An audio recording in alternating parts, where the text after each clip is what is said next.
Hello YouTube, Salivate Metal here with some news out of Venezuela. Of course, all the news out of Venezuela has been very bad, and this is the latest turn by a president who keeps making the wrong decisions, thinking that his socialistic policies will help his country. And this all began with Hugo Chavez, who took over in a coup back in 1998. But Venezuela has, the latest thing is they devalued their currency by 64% to the dollar. And so it's very, very concerning. People are already starving. There's triple-digit inflation already. And so now this overhauled official exchange system, the government let investors bid for the dollars at a new higher rate. And what President Maduro said was an effort to undermine the black market, which is the excuse they like to use. India used that same excuse when they got rid of their most popular currency bills, denominations.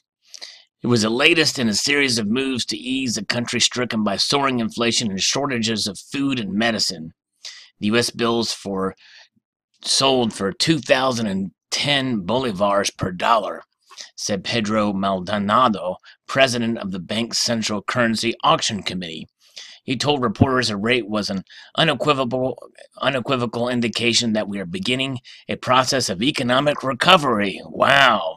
Yeah, we'll see about that, especially when we have troops attacking reporters in Venezuela now.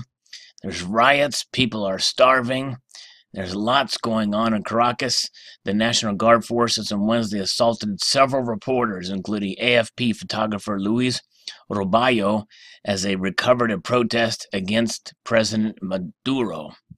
Roballo said the troops beat him as they sought to stop him from taking pictures of clashes between demonstrators and the National Guard on Caracas Francisco Fajardo Highway. The National Guard started to go by on motorbikes, approached, and one of them hit me several times in the head. Then they pushed me and I fell. They lifted me up by the vest and my camera fell. And by the way, he wore a bulletproof vest. So there's a lot of bad things going on in Venezuela for sure. And this article, again, saying that they're trying a move that they think will better the economy. So let's devalue our currency to another exchange. Maybe they're thinking this is their term of a reset. And of course, you know, this is and of course, what is Maduro?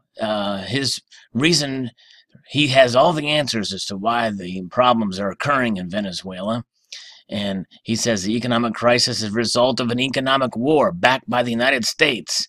So he's basically blaming the U.S., which is the typical leftist argument, especially those who are socialist, and, you know, they've got no one to blame but themselves, the leaders of that country. And I hope in the next election that they will elect somebody who has conservative policies, free market policies to bring the country back. But it's going to be a tough fight no matter who gets in there, because essential foods and medicines in Venezuela are priced at a special low fixed dollar exchange rate.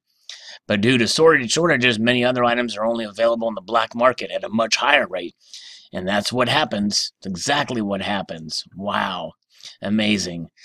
So they may try to devalue their currency to supposedly protect the people. But when there's a shortage of items, well, they'll get them on the black market at a much higher rate. And not only that, but they cannot devalue gold and silver. Gold and silver, they can't be touched by federal governments or national governments, because the true value of gold and silver lasts beyond. In fact, even the United States tried at one point to fix the price of silver at $35 per ounce. We see how that worked out, and we were the most powerful nation in the world. But nonetheless, this is a lesson to us all, and the biggest lesson is, I think, to anybody watching this video, is that, well, number one, when you hold gold and silver in your hand, you are truly independent and completely separate from the banking system and from anything that can be manipulated in any way, shape, or form. And I think that the people that are in cryptocurrencies probably feel the same way. Yea, though it is on a network, and the network has its vulnerabilities as well, blockchain or not. So there you have it, and some quite lessons. And the other lesson is, and a very important lesson, I think, especially for those who are into policy, is that socialism does not work. No matter where it's tried, pure socialism cannot work, because eventually you run out of other people's money. And so that's why I like to hold gold and silver. So I'd like to extend the multitude of gratitude you all for watching, and encourage you to please rate, comment, and subscribe.